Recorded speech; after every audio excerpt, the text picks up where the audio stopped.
പ്രിയ സുഹൃത്തുക്കളെ നമസ്കാരം. നമ്മുടെ ചാനലിപ്പം കൂടുതൽ പേര് കാണുന്നില്ല. ഒരു പരാതിയായിട്ട് പറയുന്നില്ല, വേണ്ടവർ കണ്ടാൽ മതി, അത് വേറെ കാര്യം.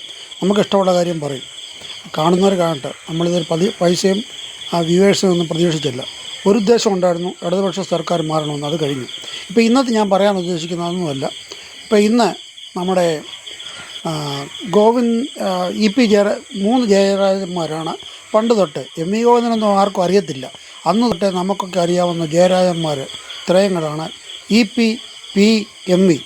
അതിൽ ഇന്ന് MV ജയരാജൻ ഇന്ന് പറഞ്ഞു, തെറ്റിദ്ധരുത്തി കുഞ്ഞികൃഷ്ണനെ പറ്റിയും മറ്റേ ശ്യാമളയെ തോപ്പിച്ച ഗോവിന്ദ മാസ്റ്ററെ പറ്റിയുമാണ് പറഞ്ഞത്.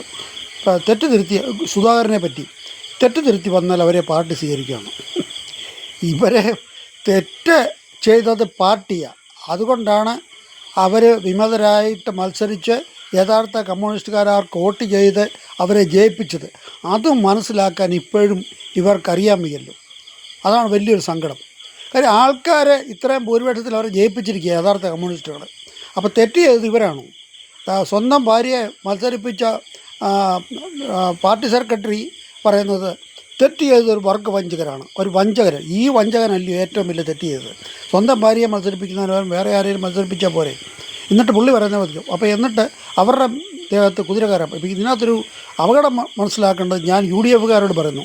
ഈ 3 പേരിൽ 2 പേരെങ്കിലും ഇവർ ചാക്കിട്ട് പിടിച്ച് ഇവരുടെ കൂടെ ആക്കിയാൽ അടുത്ത ഒരു രാജ്യസഭാ മെമ്പർ ഇവർക്ക് കിട്ടും. അതിനു വേണ്ടിയിട്ടുള്ള പരിപാടിയാണോ ഈ കാണിക്കുന്നത്? എനിക്കൊരു സംശയമുണ്ട്. ഞാനൊരു സാധാരണ മനുഷ്യനാണ്. ചിലപ്പം ഇവർക്കൊക്കെ പറയും എങ്ങനെയെങ്കിലുമൊക്കെ പ്രോത്സാഹിപ്പിച്ച് ഇവരെ മാറ്റി രാജ്യസഭാ മെമ്പർ സ്ഥാനത്തിന് ഒരു 35 പേര് ഇപ്പോഴുണ്ടെങ്കിൽ അത് പോരാ, ഒരാളോടെങ്കിലും വേണം.